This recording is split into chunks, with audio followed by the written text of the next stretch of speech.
আপনি কিসে আছেন আপু?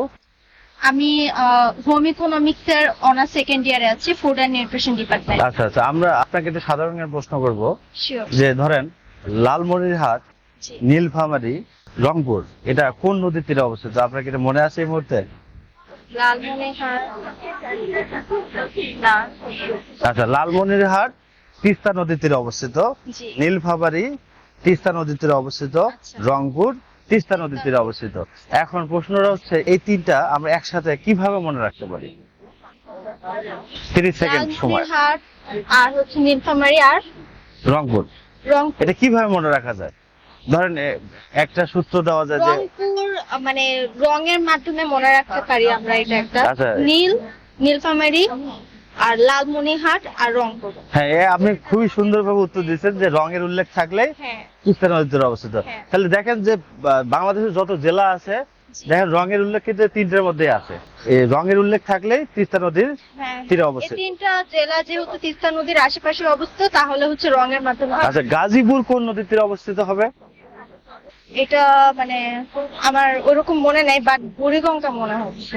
আচ্ছা, Sure. এখানে দেখেন গাজীপুর তুরাগ নদীর তীরে অবস্থিত। এটা কিভাবে মনে রাখা যেতে পারে? আপনার একটা আইডিয়া যাচ্ছে আমরা। গাজীপুর তুরাগ নদী।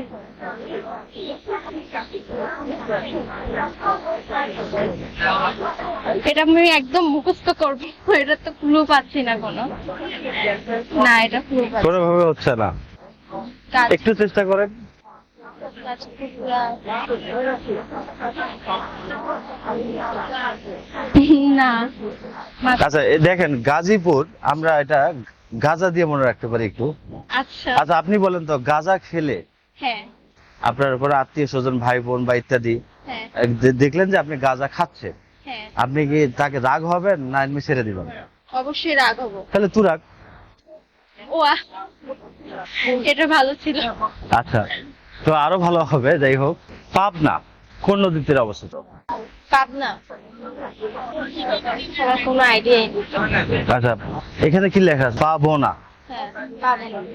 আপনি যেটা চান সেটা কি পান? না। ইচ্ছা করলে পাবেন? না। শিওর?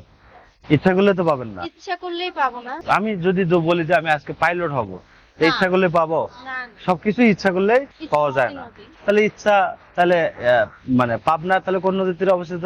ইচ্ছামতি। ইচ্ছামতি হয়ে গেল অ্যান্সার। অ্যান্সার কিন্তু প্রশ্নের ভিতরেই আছে। হবিগঞ্জ কোন নদীর তীরে অবস্থিত? হবিগঞ্জ।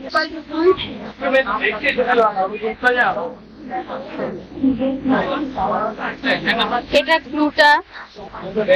প্রথমে কি লেখা আছে? হবি। হবি। এইভাবে মনে রাখতে পারেন যে সব হবি হয়ে গেল।